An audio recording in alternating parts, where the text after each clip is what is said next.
Assalamualaikum warahmatullahi wabarakatuh.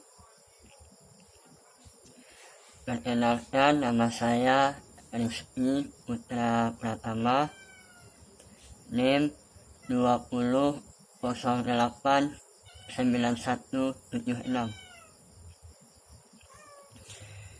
dengan jurusan Kesehatan Rekreasi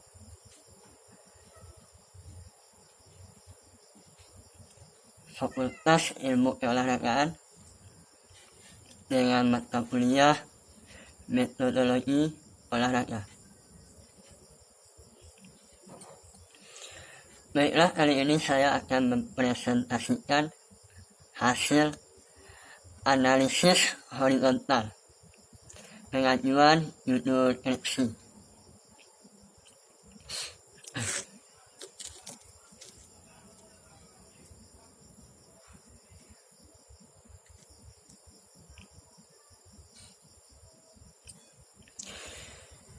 Dengan ini mengusulkan judul skripsi yang akan dijadikan judul dalam penulisan skripsi.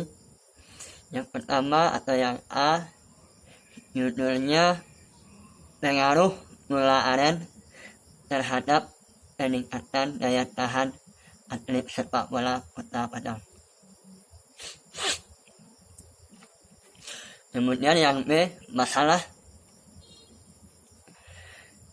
daya tahan merupakan salah satu komponen kondisi fisik yang sangat berpengaruh untuk atlet sepak bola Kota Padang. Karena daya tahan adalah kemampuan kerja otot atau organ tubuh dalam jangka waktu tertentu. Jika daya tahan seorang atlet sepak bola tidak bagus, maka akan mudah merasa lelah. Sehingga dalam bermain sepak bola banyak hal yang dilakukan atlet untuk menjaga daya tahan, mulai dari mengkonsumsi suplemen, obat-obatan. Namun ada sebagian atlet yang mengkonsumsi gula aren yang mereka percayai dapat meningkatkan daya tahan. Hal ini juga sudah sering dilakukan di kalangan masyarakat. Dengan mengkonsumsi gula aren dapat meningkatkan daya tahan dalam kegiatan sehari-hari, sehingga menarik perhatian dari penulis untuk meneliti apakah ada pengaruh gula aren terhadap peningkatan daya tahan pada atlet sepak bola Kota Padang. Kemudian yang C, tujuan. Berdasarkan permasalahan yang diangkat, maka tujuan yang ingin dicapai dalam penelitian ini secara umum adalah untuk mengetahui pengaruh gula aren terhadap peningkatan daya tahan pada atlet sepak bola Kota Padang. Selanjutnya yang D, jenis penelitian. Jenis penelitian ini adalah eksperimen, metode penelitian yang digunakan untuk mencari pengaruh perlakuan tertentu terhadap yang lain dalam kondisi yang terkendali. Penelitian eksperimen merupakan kegiatan penelitian yang bertujuan untuk menilai pengaruh suatu perlakuan atau tindakan atau treatment. Pendidikan terhadap tingkah laku atlet atau menguji hipotesis tentang ada tidaknya pengaruh tindakan itu bila dibandingkan dengan tindakan lain. Selanjutnya yang E, teknis analisis data.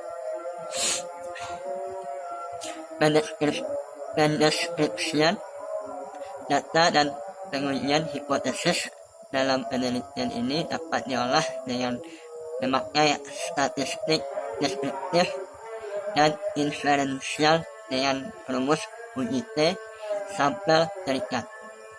Sebelum analisis uji T digunakan, terlebih dahulu dilakukan uji normalitas data. Karena uji T hanya dapat digunakan untuk menguji perbedaan bean dari dua sampel yang diambil dari populasi yang normal.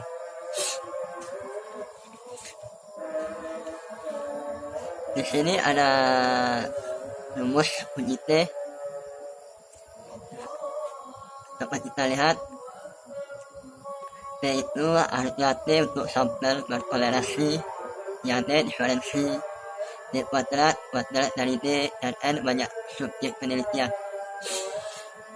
Selanjutnya yang F itu instrumen penelitian. Dalam penelitian, instrumen yang digunakan adalah tes multistage, berapa tes lari bolak-balik dengan lintasan sepanjang 20 meter, atau disebut dengan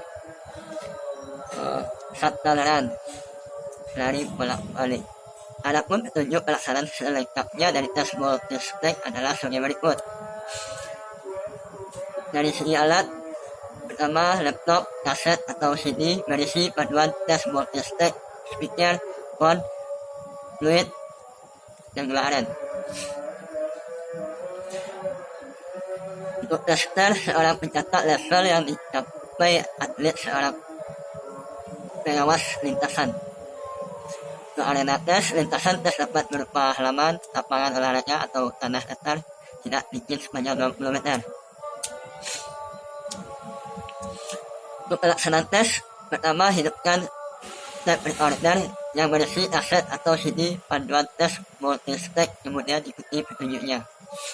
Yang kedua, pada permulaan, jarak dua sinyal tut menandai satu interval 1 menit, menandai suatu interval 1 menit yang terukur secara akurat.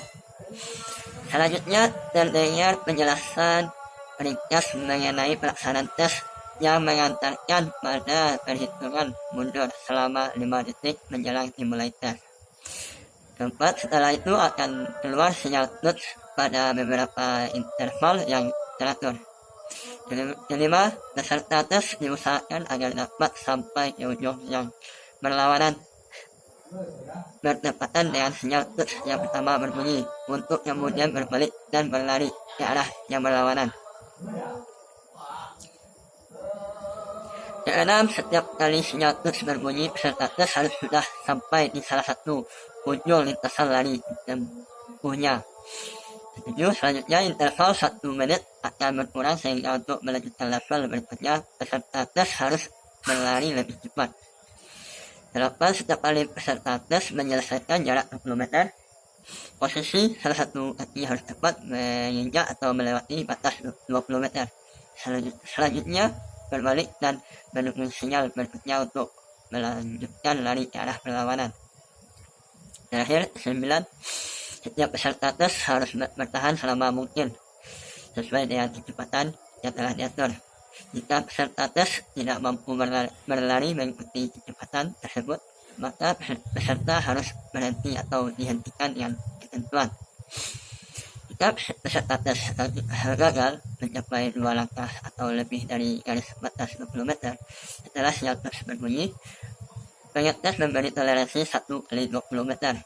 Untuk memberi kesempatan peserta tes menyesuaikan kecepatannya jika pada masa toleransi itu peserta tes gagal menyesuaikan kecepatannya, maka peserta diberhentikan dari tes tersebut. Kemudian dapat kita lihat data terkumpul hasil tes konversikan ke dalam tabel berikut. Dapat kita lihat dari segi usia, itu dapat kita simpulkan volume maksimal untuk putra. Dari usia 13 sampai 19 tahun bisa dikatakan very poor atau sangat miskin, itu dia volume kurang dari 35,0. Dan untuk yang sedang 38,4 sampai 45,1. Dan bisa dibilang bagus 45,2 sampai 50,9, dan bisa dibilang excellent atau sangat bagus 51,0 sampai 55,9. Dan untuk usia 20 sampai 29 tahun bisa dikatakan sangat miskin atau very poor, kurang dari 35,0, miskin 3,30 sampai 36,4, 36, dan sedang 36,5 sampai 45,4, dan bagus 42,5 sampai 46,4, dan excellent 46,5 sampai 52,4, dan sampai usia 40 sampai 49 bisa dikatakan sangat miskin 30,2 orang, dan miskinnya 30,2 sampai 33,5, dan sedang 33,6 sampai 38,9, dan untuk yang bagus 39,0 sampai 43,7, dan excellent yang sangat bagus 43,8 sampai 48,6. Nah, di sini dapat kita lihat cara bentuk tabel tingkatan level. Nah, selanjutnya masuk ke populasi dan sampel.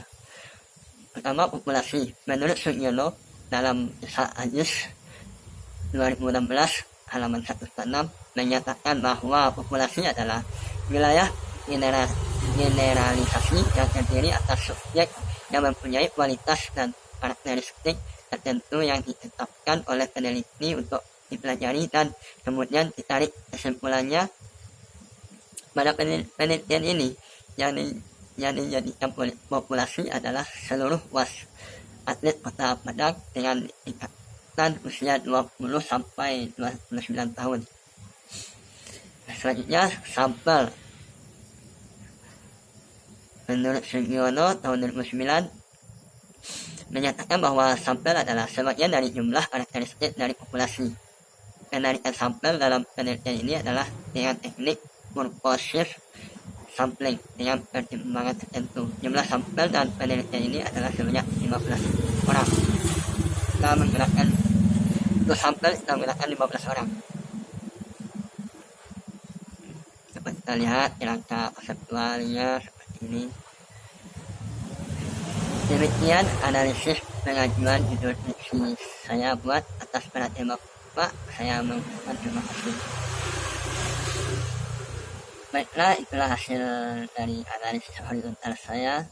Mohon maaf atas segala kekurangan. Assalamualaikum warahmatullahi wabarakatuh.